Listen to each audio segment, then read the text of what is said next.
3 different caliber bullets. That's what Professor Dmitry Koserato discovered during the autopsy of Gregory Rasputin's frozen body on January 1, 1917. 3 bullets, fired from 3 distinct weapons, from 3 separate assassins on a single December night in a St. Petersburg palace. But here's the twist that changes everything. The fatal shot came from a British military revolver, one that none of the Russian conspirators even possessed. Everyone knows the legend. The mad monk who refused to die, poisoned with enough cyanide to kill 5 men, shrugging off bullets like mere stings, clawing at the ice of the river in his final moments. Pop culture immortalized it. Songs, films, video games. But the actual autopsy report, preserved in the St. Petersburg archives, tells a very different story. It reveals that for over a century, we've misunderstood Rasputin's death entirely. December 30th, 1916. The Moa Palace along the Neva River. 5 conspirators waited in a basement, converted into a private dining space. Prince Felix Yusupov, wealthier than the Tsar himself, checked his watch. 11:45 p.m. in 15 minutes, Rasputin would arrive, drawn by the promise of an audience with Yusupov's beautiful wife. The table was adorned with cakes and bottles of Madeira wine, allegedly laced with enough potassium cyanide to kill an elephant, according to Dr. Stanislaus de Lazar. But there was one crucial unknown. The poison might already have been useless. To understand why 5 of Russia's elite plotted to murder a Siberian peasant, one must grasp the St. Petersburg of 1916, freezing nights of -20 degrees Celsius, bread lines stretching for blocks, 2 million Russian soldiers lost in an unending war, and at the center, whispered in every drawing room and factory, was one man, Gregory Yefimovich Rasputin. Born in 1869 in the remote village of Pokrovskoe, he could not read or write until his late 20s. By 1916, this illiterate peasant wielded influence over the Tsar's generals. What made him different from other wandering mystics? In 1905, Rasputin was summoned to the Romanovs, desperate for a miracle for their only son, Alexei, heir to the throne, and suffering from hemophilia. In 1916, a minor bruise could kill him. A simple fall could leave him screaming in agony for days. The royal doctor's only tool was aspirin, a treatment that worsened Alexei's condition. Rasputin's interventions, prayers, complete silence, cessation of medicines, miraculously improved the boy's health. Not divine power, but the exact opposite of harmful medical practice, removing aspirin, calming the child, stabilizing heart rate and blood pressure. By 1915, Rasputin had become almost a permanent resident of the palace. With Nicholas II at the front during World War I, Alexandra relied on him completely.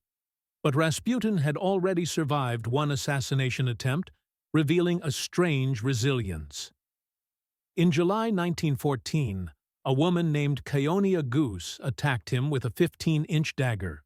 He survived 7 weeks of recovery, but emerged paranoid, drinking heavily, carrying protective charms, and consuming massive amounts of raw garlic. A Siberian remedy he believed purified his blood and protected him from future attempts on his life. Fast forward to December 1916. Russia was in turmoil. Rasputin, guiding Alexandra, had appointed and dismissed ministers at will, leaving governance paralyzed. When he pushed the appointment of Alexander Protopopov as interior minister, a man claiming to channel Christ, Prince Felix Yusupov decided drastic action was necessary. Wealthy, educated at Oxford, fluent in English, and having cultivated a personal relationship with Rasputin over 2 years, Yusupov recruited 4 co-conspirators: Grand Duke Dmitry Pavlovich, Vladimir Purishkovich, Dr. Stanislaus de Lazar, and Lieutenant Sergei Sukhotin. The basement of Yusupov's palace, discreet and under renovation, was chosen as the murder site. They meticulously prepared the room. Furniture, a gramophone, even a bear-skin rug to create an intimate dining atmosphere. Cyanide was mixed into cakes and wine, supposedly enough to kill a grown man. Yet, modern research would later show why Rasputin might have been impervious. Garlic's sulfur compounds can neutralize cyanide, or the poison may have degraded entirely. Additionally, Laser may have substituted a harmless powder at the last minute. Meanwhile, upstairs, the Tsarina wrote in her diary, unaware her trusted Prince Yusupov was orchestrating an elaborate trap. Rasputin almost didn't come. Warnings, anonymous letters, and pleas from his followers tried to dissuade him. But the lure of Princess Irina Alexandra, the Tsar's niece, and the proximity to power proved irresistible.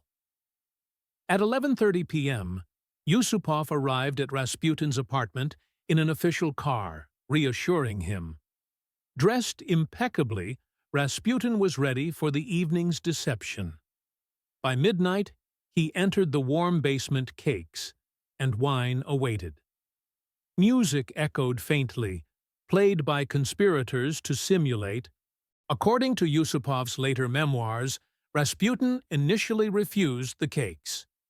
"Too sweet," he reportedly said, consistent with his daughter Maria's accounts that he rarely indulged in desserts. But, under Yusupov's persuasion, he eventually sampled one, then another, sipping glass after glass of wine allegedly laced with cyanide. "My head is heavy, and my stomach burns," he said, after ingesting enough poison to kill 5 men, yet nothing happened. He didn't collapse, nor show extreme distress, just requested tea to settle his stomach. For 2 hours, Yusupov watched, waiting for death that never came. Rasputin complained about the music, and asked repeatedly when Princess Irina would arrive, even inspecting furniture and admiring a crystal crucifix. The conspirators began to panic, Pushkovich noted in his diary. The poison either didn't work or wasn't real. Grand Duke Dmitri suggested abandoning the plan. But the autopsy performed 3 days later revealed the truth. No cyanide remained in Rasputin's stomach or organs. None. The poison had either degraded, been neutralized by Rasputin's daily garlic consumption, or never existed at all. At 2:30 a.m., Yusupov returned, this time armed with Grand Duke Dmitri's Browning pistol. "Gregory Efimovich," he said, gesturing to the crystal crucifix. As Rasputin leaned in to examine it, Yusupov fired into his chest. The bullet tore through liver and stomach, blood soaking his blue silk shirt.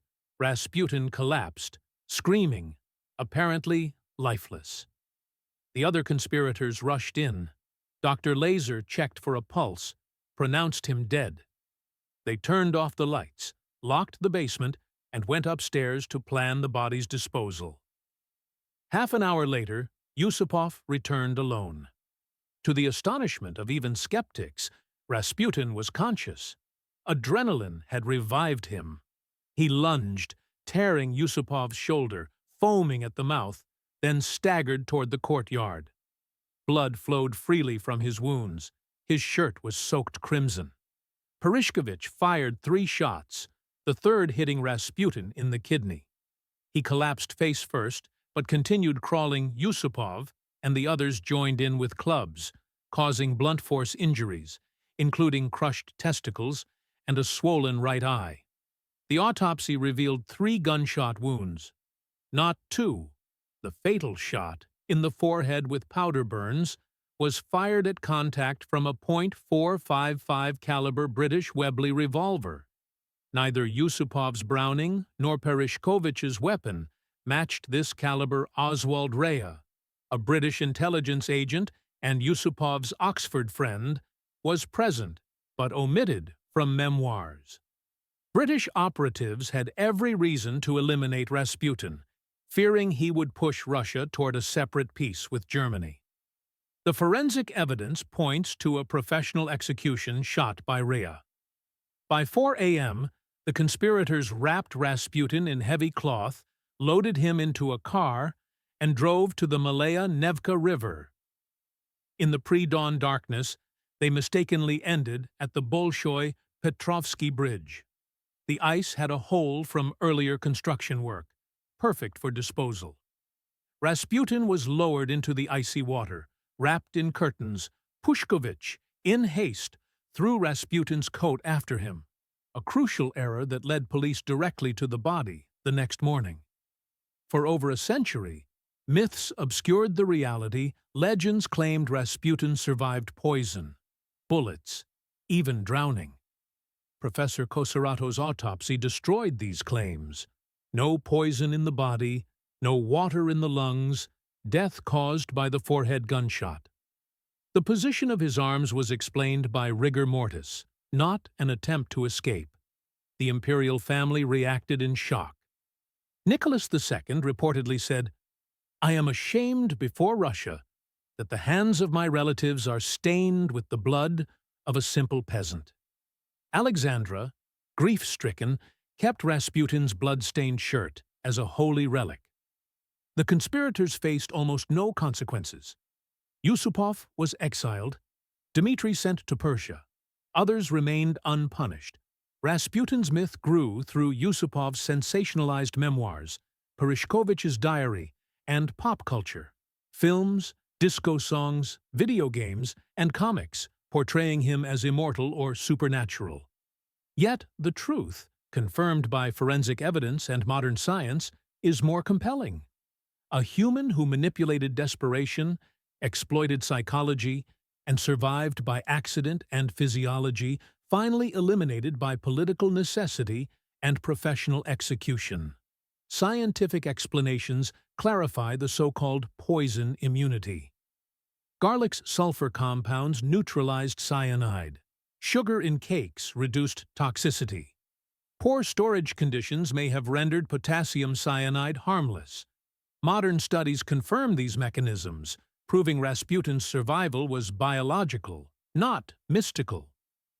Rasputin died as a human, bullets to vital organs, the professional execution shot to the forehead, and ultimately, a victim of political intrigue. His influence, survival, and demise illustrate the interplay of power, psychology, and historical narrative. The myths persist because embellished.